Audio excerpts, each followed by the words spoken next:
আসসালামু আলাইকুম সবাইকে অনেক অনেক শুভেচ্ছা লেটস ওয়াক পেজ গ্রুপ এবং ইউটিউব চ্যানেলের পক্ষ থেকে। আজ থেকে ঠিক 9 বছর আগে 2014 সালে ফেসবুকে আমার একটি প্রোফাইল ওপেন করি এবং তারপর থেকে সামাজিক যোগাযোগ মাধ্যমে আমার পদার্পণ শুরু হয় একটু একটু করে।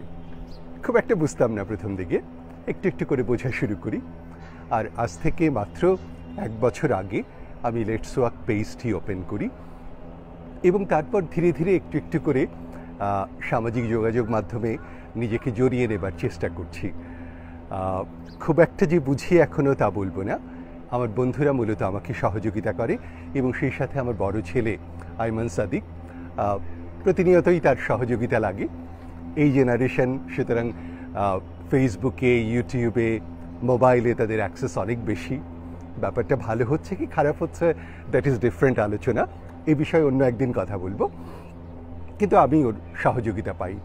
আমি যে এখনও অনেক কম বুঝি সেটি গত পরশুদিন আমার ছেলে, ছোট ছেলে যার বয়স মাত্র 9 বছর, আমাকে বলছে, আব্বু তুমি একটি পেজ খুলে রেখেছ, প্রতিদিন একটা করে পোস্ট দাও, তোমার তো ফলোয়ারও বাড়বে না, তোমাকে লাইকও দেবে না কেউ, তুমি বেশি বেশি পোস্ট দাও, প্রতিদিন কথা বলো, তাহলে দেখবে তোমার অনেক ফলোয়ার বাড়বে। সুতরাং বুঝতেই পারছেন যে আমার জানার পরিধিটা বেশ কম। শিখছি। আমার ব্যাকগ্রাউন্ড যদি একটু বলি, বেসিক্যালি আমি মেডিকেল ডক্টর, অধ্যাপনা করেছি দীর্ঘদিন, প্রফেসর ছিলাম কমিউনিটি মেডিসিনে, বর্তমানে কনসালটেন্সি করছি বা পরামর্শক হিসেবে কাজ করছি পাবলিক হেলথ বা জনস্বাস্থ্য এবং সেই সাথে কমিউনিকেশনস বিশেষজ্ঞ হিসেবে। এর বাইরে আমার যে পরিচিতিটা মূলত টেলিভিশন কেন্দ্রিক। টেলিভিশনে লম্বা সময় কাজ করেছি, প্রায় 27-28 বছর। আমি যখন মেডিকেল স্টুডেন্ট সেই সময়ে টেলিভিশনে কাজ করা শুরু করি এবং সেই সময়ে যদি কিছু মনে না করেন অনুষ্ঠানটি দেখে, টেলিভিশনের মাধ্যমেও যে জার্নালিজম করা সম্ভব সে ব্যাপারে ইন্টারেস্টেড হই এবং স্পেশালি টেলিভিশন, বিটিভি তখন একমাত্র টিভি চ্যানেল ছিল, মানুষ তখন বিটিভি দেখত এবং সেই কারণে বিটিভির অনুষ্ঠান নিয়ে, ক্যামেরা ইউনিট নিয়ে ঘুরিয়ে বেরিয়েছি বাংলাদেশের এ প্রান্ত থেকে ও প্রান্ত।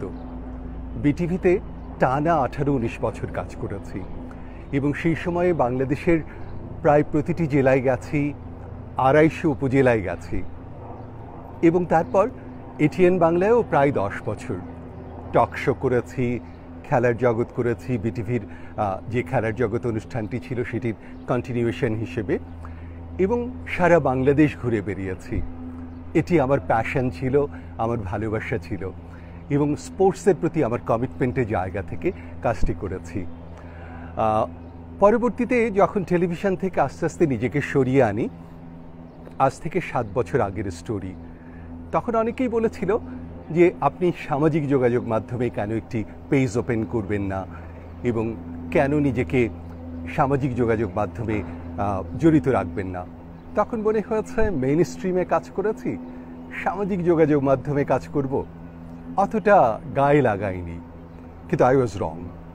ইনফ্যাক্ট বর্তমানে সামাজিক যোগাযোগ মাধ্যম এত স্ট্রং, ভেরি ফ্র্যাঙ্কলি স্পিকিং, যদি প্রোপাগান্ডা বা গুজবের কথা সরিয়ে রাখি তাহলে সামাজিক যোগাযোগ মাধ্যম বর্তমানে মেইন স্ট্রিমের চেয়েও অনেক স্ট্রং এবং সে কারণে মনে হয়েছে আমার ব্যাকগ্রাউন্ড যেটা রয়েছে মেডিকেল সায়েন্সের, প্রিভেন্টিভ মেডিসিনে এবং সেই সাথে sports, physical activity, fitness, nutrition, এই ব্যাকগ্রাউন্ডগুলি মিলিয়ে যদি লেটস ওয়াক পেজটি ডেভেলপ করা যায়, ইউটিউব চ্যানেলটি ডেভেলপ করা যায়, সেটি আমার সামাজিক রেসপন্সিবিলিটি। আমরা মাত্র 20 টাকা দিয়ে মাসে পে করে ডাক্তার হয়েছি, সুতরাং সমাজের প্রতি আমার রেসপন্সিবিলিটি রয়েছে। আমি যেহেতু ক্লিনিক্যাল মেডিসিন প্র্যাকটিস করি না, ডে টু ডে ডাক্তারি করি না, সো আমি যেটা জেনেছি বা জানি প্রিভেন্টিভ মেডিসিন, রোগ প্রতিরোধ ক্ষমতা বাড়ানো, কীভাবে নন কমিউনিকেবল ডিজিজ প্রিভেন্ট করা যায়, কীভাবে ফিটনেস অর্জন করা যায়, কীভাবে নিউট্রিশন রোল প্লে করে মানুষের রোগ প্রতিরোধ ক্ষমতা বাড়াতে এবং মানুষকে সুস্থ রাখতে, এই ব্যাপারগুলি জানানোর জন্য লেটস ওয়াক একটি গুরুত্বপূর্ণ প্ল্যাটফর্ম। এ বিষয়ে আরও বিস্তারিত আরেকদিন আলোচনা করব। তবে বলে রাখি, আমাদের পেজটি গ্রো করছে, ইটস ভেরি ইন্টারেস্টিং, এবং আলহামদুলিল্লাহ আল্লাহ রহিম রহমতে আপনাদের সহযোগিতা পাচ্ছি পেজটিতে। আপনাদের প্রতি আহ্বান সেটি হলো, আমাদের এই নামে লেটস ওয়াক উইথ ডক্টর অনুপম হোসেন এই নামে যে ইউটিউব চ্যানেলটি রয়েছে, সেটিও প্রায় একই সাথে ওপেন করা, কিন্তু সেটি নিয়ে আলাদাভাবে কোনো কাজ করা হয়নি। আমরা সেটিকে নিয়ে আলাদাভাবে কাজ করার চিন্তা করছি, এবং সে কারণে আপনারা এই ফেসবুক পেজের পাশাপাশি ইউটিউব চ্যানেলটিও সাবস্ক্রাইব করবেন এবং বেল বাটনটি অন করে রাখবেন, যাতে আমরা যে ভিডিওগুলি আপলোড করব সেগুলি যাতে আপনাদের কাছে পৌঁছে যায়। আমি যেমন আমার সামাজিক রেসপন্সিবিলিটি হিসেবে আবারও বলি, এটি আমার জন্য কোনো ব্যবসা নয় বা টাকা আর্ন করার কোনো সোর্স নয়। আমি করছি আমার সামাজিক রেসপন্সিবিলিটি হিসেবে। আপনারাও আপনাদের সামাজিক রেসপন্সিবিলিটি হিসেবে এই ফেসবুক পেজটি এবং ইউটিউব চ্যানেলটি সাবস্ক্রাইব করবেন, এবং আপনাদের বন্ধুবান্ধব, আত্মীয় স্বজন, পাড়া প্রতিবেশী, শুভাকাঙ্ক্ষী তাদেরকে ফলো করতে বলবেন, সাবস্ক্রাইব করতে বলবেন। আজ এ পর্যন্তই। আগামী ভিডিওতে আবারও দেখা হবে। সেই পর্যন্ত আল্লাহ হাফেজ।